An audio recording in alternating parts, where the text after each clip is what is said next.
For more on all this, let's bring in Dr. Peter Hotez, co-director of Texas Children's Hospital's Center for Vaccine Development and dean of Baylor's National School of Tropical Medicine. Dr. Hotez, great to have you with us. Thank you for having me. You have actually spoken to RFK Jr. yourself, correct, about vaccines and the potential link to autism. And you speak not only as a vaccine expert, but also as a father of a daughter who has autism. So I'm wondering, what was his reception when you told him that you didn't think that vaccines caused autism? Yeah, and I'd even written a book with the straightforward title, Vaccines Did Not Cause Rachel's Autism, about my daughter.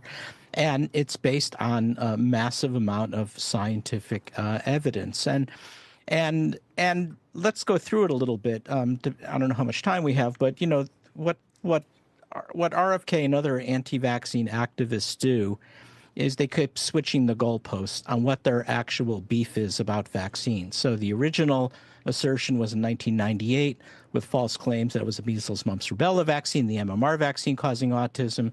That was debunked through extensive scientific studies. In fact, the paper was retracted, and they were expensive studies and long term studies that required hundreds and even thousands of children involved. And then RFK Jr. wrote a paper in Rolling Stone magazine and in Salon simultaneously said, okay, it's not the MMR vaccine, it's the thimerosal preservative that's in vaccine. Same thing again, that was debunked through large studies, even non-human primate studies. Then they switched it up again. I call it vaccine whack-a-mole or moving the goalposts. Then they said, okay, then it must be that we're giving too many vaccines at once. In other words, they weren't taking no for an answer. They were going to look till they found something. Then that was debunked. And then it was alum vaccines. Then they switched it up to the HPV vaccine for cervical cancer and other cancers. They said that must be doing something. They said it was causing infertility or autoimmunity. That was also debunked, and now they're moving towards something that's so vague that no one can quite understand what they're talking about, something called chronic illness. The point is, each time the scientific community responds, but there's another piece to this that's really important. It's not just the scientific evidence showing there's no link. There's no plausibility. It's because autism begins in early fetal development before the child is even born. We now have at least 100 autism genes, many of which are discovered at the Broad Institute at Harvard, MIT. We did whole exome genomic sequencing on Rachel and my wife Ann and I. We found Rachel's autism gene, which is similar, although somewhat different at the same time. And now at Stanford Medical School at Sergio Pasco's lab, we even have studies with brain assembloids or organoids, mini brains in the test tube with neurons with autism genes showing aberrant migratory pattern. So it's a complete story. Right. There's no there. Right. So obviously there's the element which you outlined in terms of, you know, the tremendous amount of man hours and dollars and time being put into debunking these theories. Just a waste overall, you know, in the view of the scientific community.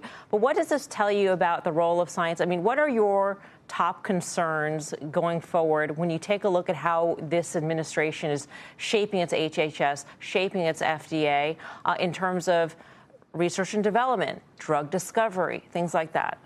It's multifold. First of all, I'm worried about public health because we're already seeing now through this kind of rhetoric a rise in anti-vaccine activism in the United States.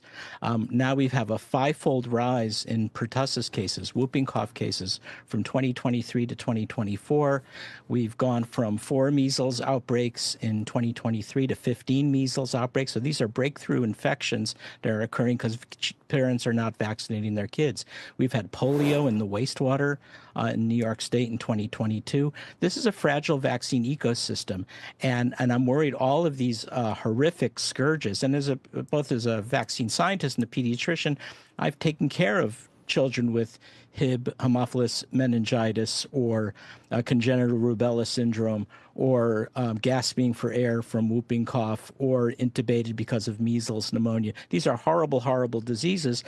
They're all coming back because of this kind of rhetoric. And that's my number one concern. And also the chilling effect it'll have on, as one of your guests or panel members mentioned, on bringing new vaccines to the attention of the FDA. I'm worried this will have a chilling effect.